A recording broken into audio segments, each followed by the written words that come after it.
නම් තුන්යම් නින්දක් මට නැතුවා තිස්සම මට රැවටෙනු කුමටද අහන්න මට හිතුණු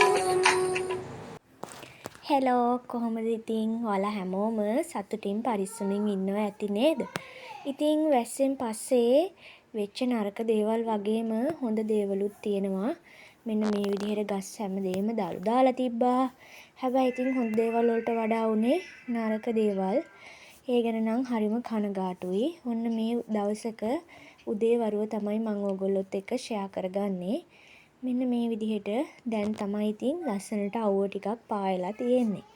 මේ දෙන්නා සෙල්ලම් කරලා තිබුණා. ඉතින් සෙල්ලම් කරලා ඉවරනම් පස්සේ මම හිතුවා මේ දෙන්නව වොෂ් කරන්න ඕනි කියලා.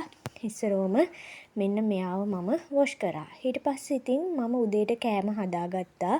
මේ විදිහට වැව් මාළු කරි එකක් අල කිරි දාලා ඊට පස්සේ පොල් සම්බෝලයක් හදවුවා. ඒක නම් වීඩියෝ වෙලා නැහැ. ඉතින් ওই විදිහට තමයි උදේ වරුව ගත වුණේ. ඊට පස්සේ මෙයාටත් වොෂ් දාලා කෑම දීලා ඉවරලා මෙන්න මෙයාව මෙතනින් තිබ්බා. නැත්තම් මෙයාගෙන් කිසිම වැඩක් කරගන්න වෙන්නේ නැහැ. කොයි වෙලෙත් ඇවිල්ලා කකුල් දෙකේ දැවටි ඉන්නවා.